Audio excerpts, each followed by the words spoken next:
What's up guys, so today I have a little treat for you all, and that is how to solo Kafka in Simulated Universe 5 with none other than March 7th. And since I'm a mad scientist and I like to cook, I also wanted to do this without taking any damage. Something I would call a perfect solo run. So before I get into explaining on what to get and how to play this out, first of all, everyone will probably wonder how difficult this is to actually pull off. And I would say that it's pretty difficult but doable. You will need a lot of patience and a solid plan. And since I like a challenge and I like to cook, I went to work. First, it took me 2 days of constantly doing simulated universe runs. I had lots of trials and errors when it comes to figuring out on what I needed for this fight to actually make this happen and work. More than 90% of my runs would instantly end on turn 1. Kafka mind controls you and the run is pretty much over since you can't do anything. So if you were lucky, your runs would end something like this.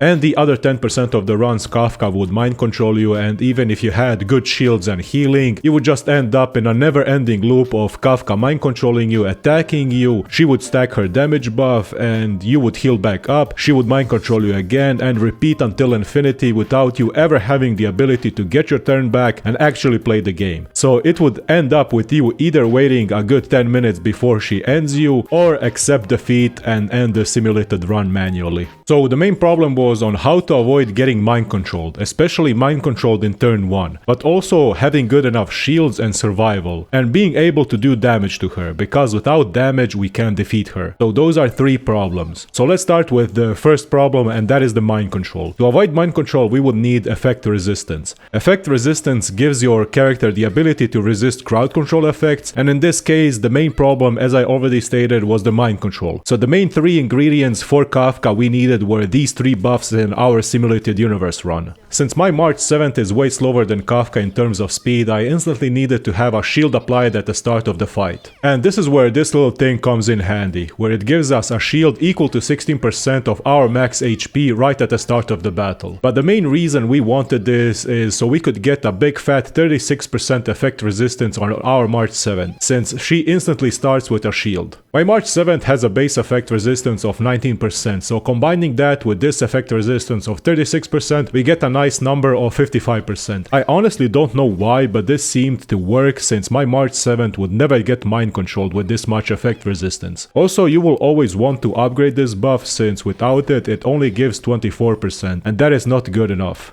The third one, but one of the best things, is also while we are shielded, we take 24% less damage. What that means is our applied shields on March 7th will take 24% less damage. So this just makes our shields stronger and they won't break. And we don't want the shields to break because we would instantly lose our effect resistance, which is really bad, especially on this fight, since mind control would make you instantly lose the fight. I also got a little bit lucky this run and ended up with 2 additional good buffs that gives us more defense, which gives March 7th shield a bigger multiplier, and another buff which overall makes all her shields even tankier. Also a little tip, you know how March 7th always counters anyone that attacks her shields? Well, you see, her counters are considered follow-up attacks. So if you ever play her in Simulated Universe, don't be afraid to pick up some Blessings of Elation, since they work and activate on every counter she makes. As you can see, I picked up even more defense and speed, which are both pretty good for her, but not ideal. Also, there are some really busted Blessings of Elations you can go and pick up while doing Simulated Universe, so always be on the lookout for them. What I'm saying is just read and think a little bit about what you are reading when it comes to choosing these buffs. Since we have solved the problem of mind controlled with effect resistance, and we are fairly tanky to the point of Kafka barely doing any damage to our shields, we now need a way to deal damage to her. And this is where our best friend Quake comes in and carries us to victory. Quake acts as Thorn damage or Reflect damage and scales with our big March 7th shield. So upgraded Quake reflects damage equal to 510% of the shield that is currently on your character, which in this case is like 5 to 7k damage every time Kafka attacks us. Hey,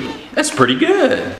You can also see that I'm getting healed every few actions, and you may wonder what that is all about. Just for a precaution, especially for this challenge, I always went with the healing ability, just in case my shields were not strong enough and I had to heal Kafka's big damage skills, especially her bursts in phase 3. Since I have used the healing ability in a lot of my previous simulated universe runs, I also know that you can get pretty lucky and get the upgrade where every time you use the ability to heal your characters, you also get a anti-debuff shield, which completely negates Kafka's whole phase 2 and phase 3 when it comes to both mind control and her psychological suggestion debuff. Also, every time you use this ability, it also dispels any current debuffs on your character. But this is actually not necessary, since March 7th is a Giga Chat character and her shields also dispel everything Kafka throws at us. This is not a must-have, but I would highly recommend if you are struggling to clear Kafka in normal simulated universe. In the end, all you need to know that this ability is pretty dank, and if you have difficulties with any simulated universe world, you should always go with the healing one. But yeah, I think this is pretty much all I have to say for now. It's been a pretty fun challenge to do this, and hopefully I get to do more, especially once the game is fully out for all of us. I hope you guys enjoyed this video. It would honestly help me out a lot if you subscribe to my channel, and if you have any more questions, feel free to ask them in the comments below.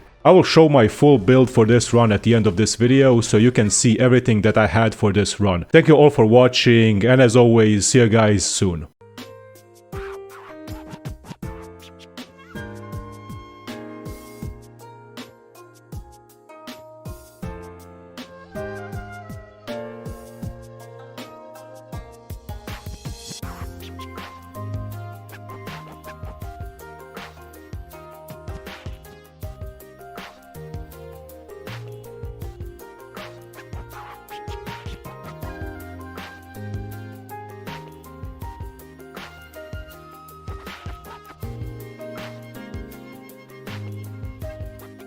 In turns. You rest. I'll stand guard.